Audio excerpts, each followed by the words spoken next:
السلام عليكم، تحية طيبة لكل متتبعي قناة مصدق آرت أكاديمي. رسم المناظر الطبيعية الواقعية خطوة بخطوة بألوان الأكريليك. سنتعلم في هذا الدرس رسم الشلالات والصخور. في البداية كيف ما كتشوفوا وسط اللوحة فوق غادي ندير اللون البنفسجي والأزرق والأبيض. دائما الملاحظة ديال درجة اللون، وهاد الدرجة ممكن نغيرها لجميع الدرجات باستعمال نفس التركيبة، يعني الأزرق والأبيض والبنفسجي. على الجهة اليمنى درت الأسود، زدت على نفس الدرجة الأسود والأخضر والبنفسجي كذلك. وشوفوا كيفاش تغيرت على الجهة اليمنى، لأن هاد المساحة غتكون ظل وغتكون أشجار منباتقة على الجهة اليمنى، وكذلك على الجهة اليسرى اللون الأسود والأخضر، وضفت ليه البنفسجي والأزرق. غندرجو كذلك باش نضيف الأخضر والأزرق والأصفر مع الأسود. الآن اتضحت لي الألوان لأعلى الصورة بأنها خلفية ديال أشجار وسماء. ثم غنفتح اللون على الجهة اليمنى بالنسبة للجهة اليسرى، ونبدأ الآن في توزيع الألوان ديال الشلال والصخور اللي غتكون هنا. نبدأ بتخفيف اللون ديال السماء، ثم ندير اللون الأزرق والأخضر والبنفسجي والأبيض، نوزعو لأن هنا غتكون واحد البركة مائية غينباتق منها الشلال على الصخور. وما تنساوش قبل ما نتعمقوا في هذا الدرس الضغط على زر لايك والاشتراك في القناة. لاحظوا معايا هذا المنبع ديال الشلال واللون ديالو تقريبا راه نفس الألوان اللي كاينه الفوق في السماء، ما بين أزرق وبنفسجي وأخضر وأبيض كذلك. ثم غادي نبني واحد الظل ديال الشلال او الصخور اللي غنباتق من الشلال، وغادي نمشي على نفس اللون لتحت، لان هاد لتحت غيبقى كله بحيره، يعني غينبع فيها الشلال.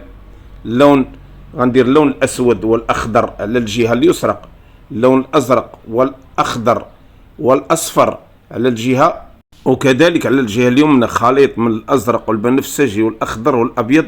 ولاحظوا هاد الالوان كلها راه كتميل للالوان الفوق ديال السماء، الا انني كنستعملها بواحد الدرجه كنقويها باضافه الاسود. الان غنخطط الصخور اللي غتكون مزينه ومالئه هذا المنظر. ولاحظوا معايا مني وزعت الالوان ديال الخلفيه اللي هي البحيره لتحت والسماء والاشجار. شوفوا فين كنحط الان الصخور بالتخطيط ديالي، دائما نعرف فين نحط الصخور وندير الاعتبار الالوان اللي في الخلفيه اللي رسمت في الاول. لاحظوا الصخور كيفاش غادي نرسمها ونبنيها بالابعاد ديالها باش تناسب ليا الخلفيه ديال الالوان ديالي. دائما ردوا البال مع توزيع الابعاد في المنظر، لان الابعاد هي اللي كتحقق لكم الواقعيه في جميع اعمالكم. غندير توزيعه ديال اللون خليط من اللون الاسود والبنفسجي والاحمر. ولاحظوا درجه اللون الان بطبيعه الحال كنقوي اللون الاسود في التركيبه دائما كنحاول نقوي فيها اللون الاسود، لان لا بغيتو تعرفوا اللون الاسود في الدرجه ديالو ماشي هو هذا اللي كتشوف. اللون الاسود راه مظلم وحالك، لذلك كنخففه. وقلت في ما من مره في الدروس السابقه بان اللون الاسود الا بغينا نوظفوه في المناظر الطبيعيه او في الرسم على العموم خاصنا نستعملوا معاه لون اخر اللي غيترجم لنا الانعكاسات الضوئيه ديال العناصر اللي كتحيط بالمنظر. لذلك ما يتستعملش لوحده. هذا هو الخطا اللي كيرتكبوا الرسامه، انهم يستعملون اللون الاسود لوحده. لاحظوا التوزيع، درت هنا في مقدمه الصوره صخور قويه وكثرت فيها اللون الاسود، وفي الصخور لوسط اللوحه درتها بلون بني يعني خفيف، لون اسود وبنفسجي واحمر خفيف شيئا ما. ثم كتلاحظوا الفرق ما بين الالوان. كذلك الشأن بالنسبه للجهه اليسرى، غندير الصخور الاولى اللي في المقدمه قويه نقوي فيها اللون الاسود، والصخور اللي حدا الاشجار والغابه غنخففها باضافه الاحمر والبنفسجي. ندمج بالاصبع باش ندخل واحد العمق في الاشجار وتبان الاشجار عميقه وبعيده.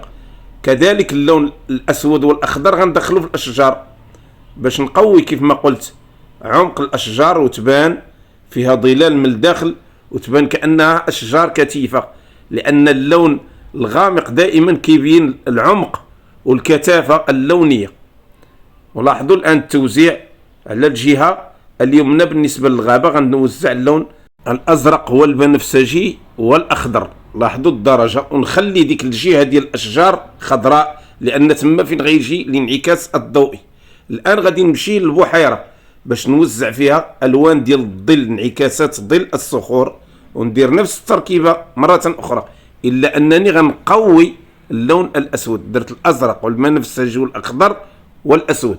شوفوا درجة اللون الآن كيفاش غتنسجم مع الانعكاس ديال الظل ديال الصخور في هذه البحيرة اللي غتكون يعني مصب ديال الشلال ديالنا. ثم كذلك نفس الطريقة بفرشاة المروحة نوزع الظل للصخور المحاذية للغابة اللي فوق الشلال باش دائما نبين الظل وانعكاس الظل في المياه.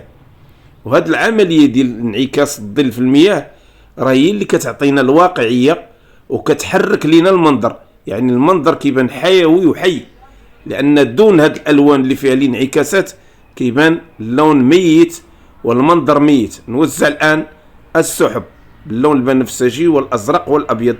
لاحظوا السحب كيفاش خففتها.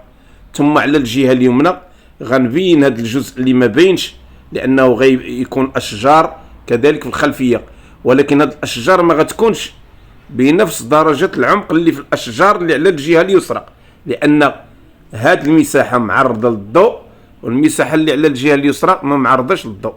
ولاحظوا حتى الألوان اللي غنوزع في الإضاءة الأخضر غتكون ممتلئة أو مليئة باللون الأبيض، لأن هاد اللون مشبع بالإضاءة، خاصني نعطيه اللون الأبيض.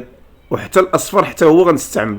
لاحظوا الآن درت الدرجة الأولى ديال اللون الأخضر لدمجها مع الأبيض، وغنضيف كذلك الأزرق مع الأخضر شيئا ما، وغنخففه بالأبيض.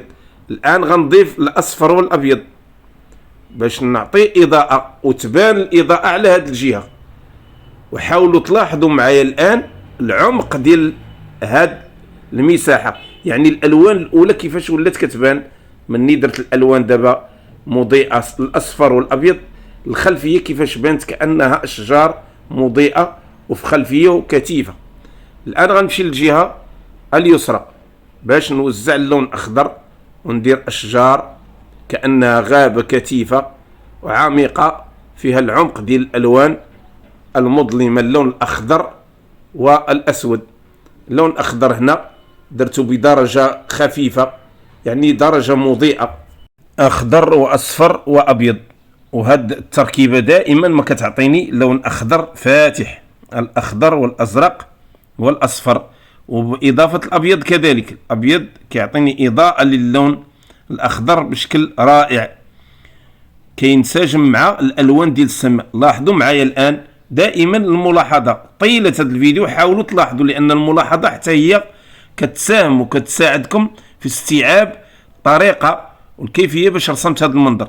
لاحظوا معايا ألوان السماء، هذيك الإضاءة اللي خارجة من ألوان السماء، شوفوا كيفاش منسجمة مع اللون الأخضر على الجهة اليسرى وعلى الجهة اليمنى. لاحظوا الآن غنبدأ نضيف اللون الأصفر والأبيض مع الأخضر بطبيعة الحال على الجهة اليسرى. لاحظوا اللون، نفس الطبقة ديال اللون غادي تنسجم مع ألوان السماء، وغادي نعطي الإضاءة للجهة اليمنى بالنسبة للغابات. نحاول نكتف اللون الأصفر باش تبان الإضاءة. الآن غندير جذوع باللون الأسود والبني، أسود وأحمر وبنفسجي بنفس درجة اللون ديال الصخور.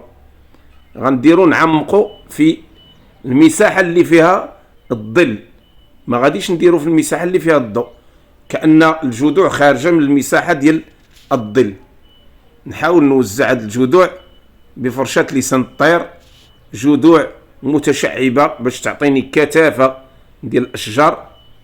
ولاحظوا معايا الآن التوزيع ديال الحشائش اللي غتكون بجانب هاد الغابة، وغتكون يعني مرخية على الصخور لتحت. غنزيد نعمق اللون الأخضر بإضافة الأزرق بطبيعة الحال باش يبان عمق، ونضيف كذلك الأصفر والأبيض اللي غيبين لي الإضاءة بشكل كبير في هذه المساحات بفرشاة الأنجولو مرة أخرى. ولاحظوا المساحات اللي كنوزع فيهم الإضاءة، ماشي في جميع المساحات ديال الأشجار، ولكن في بعض المساحات باش يكون هناك انسجام مع يعني توزيع الإضاءة مع لون الظل. نجي الآن للصخور. فوق الصخور غندير لون ظل ديال أشجار وشجيرات اللي غتكون مبينة الصخور والبعد ديالها من حيث المنظر، لأن الصخور هنا كتبان الآن اللي درت فيها الأشجار كأنها خلفية. الصخور اللي في المقدمة هي اللي كتبان واضحة كاملة، هاد الصخور اللي غنرسم فوق الأشجار كتبان كأنها صخور خلفية، لذلك درت لها هاد الأشجار. وما قويتش اللون الأخضر اللي درتو زيتي ما بين الأسود والأصفر والأخضر، عطاني هاد الدرجة ديال اللون. الآن بانت الإضاءة ديال الشجيرات اللي فوق الصخور وهي بخلفية. الآن غادي نحاول نوزع الإضاءة على الصخور بنفس درجة اللون اللي درتو الصخور، اللي هو كيف ما قلت الأسود والأحمر والبنفسجي. غنضيف الأصفر والأبيض على نفس الدرجة وغادي نوزعها كإضاءة. لاحظوا المرحلة الأولى دازت بدون تصوير، الآن غتشوفوا التوزيع ديال الصخور كيفاش كنوزعها على الإضاءة. الآن الأبيض والأزرق والبنفسجي بفرشاة المروحة باش نعطي إضاءة قوية لكل المراحل ديال الرسم. كذلك بالنسبة للصخور اللي في مقدمة الصورة، لاحظوا درجة التوزيع راه نفس المراحل اللي درت حتى في الصخور الأخرى بنفس الفرشاة اللي هي المروحة، لون أزرق أو أخضر اللي غيبين لنا المساحة اللي فيها الخضرة في هاد الصخور. ندير بعض الأحجار اللي فوق الشلال غتكون بمحاذاة مع الصخور الأخرى، وهذه درجة اللون الأولى ديال الإضاءة. غنزيد لهاد الصخور عمق باللون الأسود والأحمر، ولاحظوا راه ما كيبانش اللون الأحمر رغم أنني يعني ضفته مع الأسود، لأن الأسود كيف ما كتعرفوا لون قوي كيقضي على الألوان.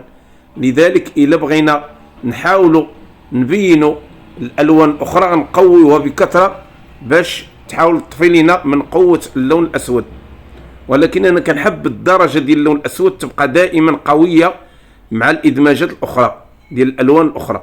غنزيد عمق للصخور اللي على الجهة اليسرى بفرشاة المروحة، نزيد اللون أسود وأخضر، أسود وأحمر، وهكذا باش نبين عمق.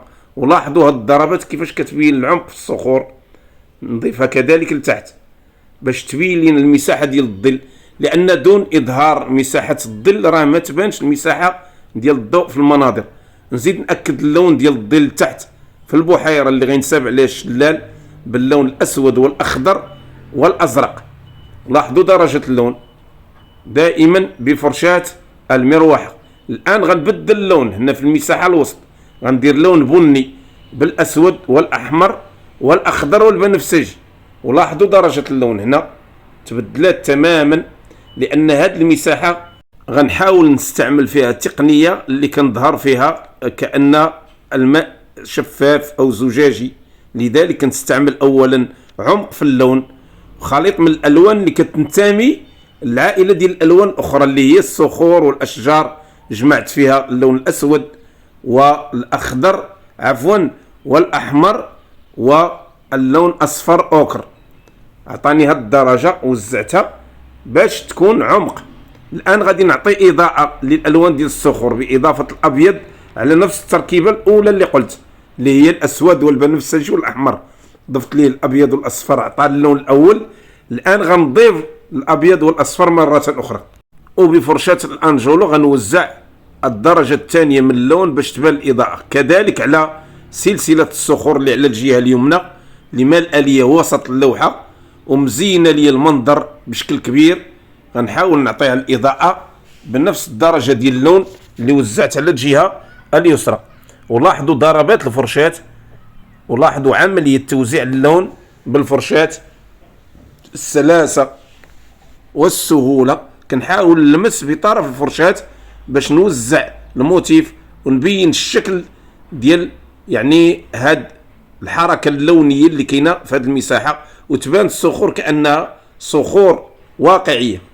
على خلفيه الصوره غندير صخور اخرى باللون الاسود والبنفسجي والازرق والاخضر، ونعطيها اضاءه باللون الابيض والبنفسجي والازرق. لاحظوا كيفاش بانت في الخلفيه، ولاحظوا المنبع ديال الشلال اللي ما بين الصخور والاحجار. نحاول نبينه الان، نزيد للون يعني اضاءه، ثم نوزع نفس اللون في هذه المساحات باش تبان اضاءه اخرى، ويبان لمعان الماء باللون الازرق والبنفسجي والابيض. وشوفوا كيفاش نساجم هذا اللون مع اللون اللي كاين في الخلفيه اللي هو اللون الازرق والبنفسجي والاخضر. غنحاول ندير تطاير مياه في المساحه اللي فيها الشلال، ولاحظوا هذيك المساحه كيفاش فيها اللون، لان اللون كأن هناك صخور عميقه. لذلك دائما كنستعمل التمويه اللوني باش نعطي للشكل الواقعيه. كمثلا هذه المساحه اللي درت في مقدمه الصوره ديال اللون البني اللي فيه الاخضر والاصفر اوكر والاسود والاحمر، باش نبين عمق لالوان قادمه غتبين ليا كأن المساحه ديال الماء زجاجيه وشفافه. وغادي تلاحظوا هذه العمليه. الان غنبدا نوزع في اللون الاخضر بفرشاه المروحه. شوفوا كيفاش كنزيكزاكي الفرشاه بضربات. اولا غتاكد لي اللمعان ديال هذا اللون، لان هذه المساحه ديال البحيره خاص الالوان كلها ديال الاشجار والخلفيه تنعكس عليها. نبدل درجه اللون ونبدا الرسم هنا في احجار. لاحظوا احجار كلسيه غتكون لتحت كانها يعني باينه وواضحه مع ضربات الفرشاه، وغتبين لي دائما اللون الاخضر في شكل، وتعطي الخلفيه ديال اللون الاول اللي درت المساحه ديالو. انتم غتلاحظوا الان كيفاش غيتوزعوا دوك الاحجار اللي كاينين والحصى اللي غيبين شفافيه الماء بحيله بسيطه. نوزع اللون على شكل دوائر افقيه. لاحظوا كانه حجر مدور. لاحظوا بفرشاه المروحه دائما نحاول ندير كثافه هناك اولا. ولاحظوا الان كيفاش بدات تبان بوادر الشفافيه في الماء باستعمال هذا اللون. ثم نحاول نوزعه في المساحات الاخرى باش يعطيني الانعكاسات الضوئيه. نحافظ دائما على جوده الانعكاس بهذه الالوان. الان غنبدا نوزع في اللون اصفر اوكر. الاصفر اوكر غنحاول ندمجه مع الاخضر ونديرو فوق كل حجره كتشوفوا فيها كتبان تحت الماء. لاحظوا بهذه العمليه كيبان الماء شفاف، وعمليه سهله بسيطه، لان الانعكاس الضوئي كيبغي دائما رؤيه درجه اللون وكيفيه توظيفه مع لون اخر. وهذه التقنيه خاصنا نعرفوا كيفاش كتستعمل. هي بسيطه ولكن تحتاج الى شيء من الدقه والذكاء والحرفيه. ثم كتشوفوا توزيع الالوان من البدايه كيفاش جا. الان مني درت اللون اوكر تغيرات مساحه ديال العمق اللون الاول، بحيث كنشوفوا الان ماء شفاف زجاجي كيبين الخلفيه ديالو بهاد الضربات وبهاد الخطوات البسيطه. الان غنوزعوا بفرشه المروحه اللون الازرق والبنفسجي والابيض. وهاد الدرجه ديال اللون بدورها غتساعدني في شفافيه الماء، لان اللون دائما كتكون فيه الماء دائما كتكون فيه الوان عميقه والوان فاتحه. هذا الانسجام هو اللي كيخلق لنا الواقعيه والحركه والحياه في المياه.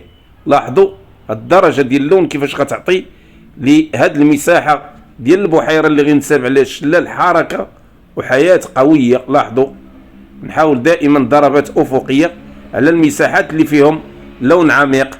ولاحظوا فرشه المروحه كيفاش يعني كتدقق ليا في الضربات ديالي في الخطوط الافقيه اللي كتخلق لي هنا حركه مائيه ولونيه رائعه كتعطيني الواقعيه بشكل كبير.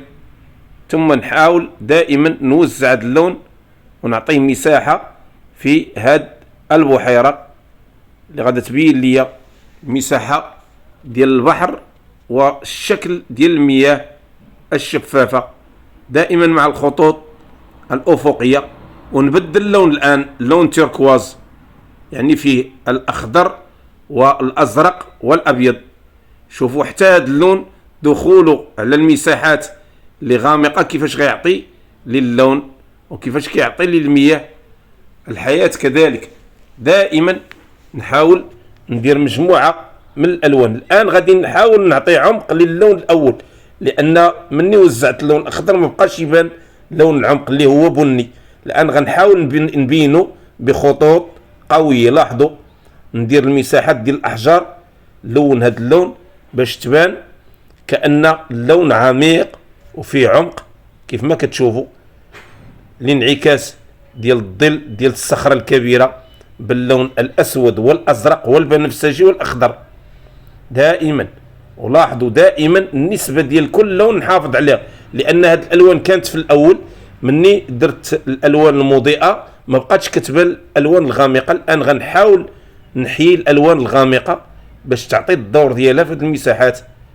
لاحظوا بفرشاة المروحة نوزع اللون الأسود والأزرق والأخضر كذلك.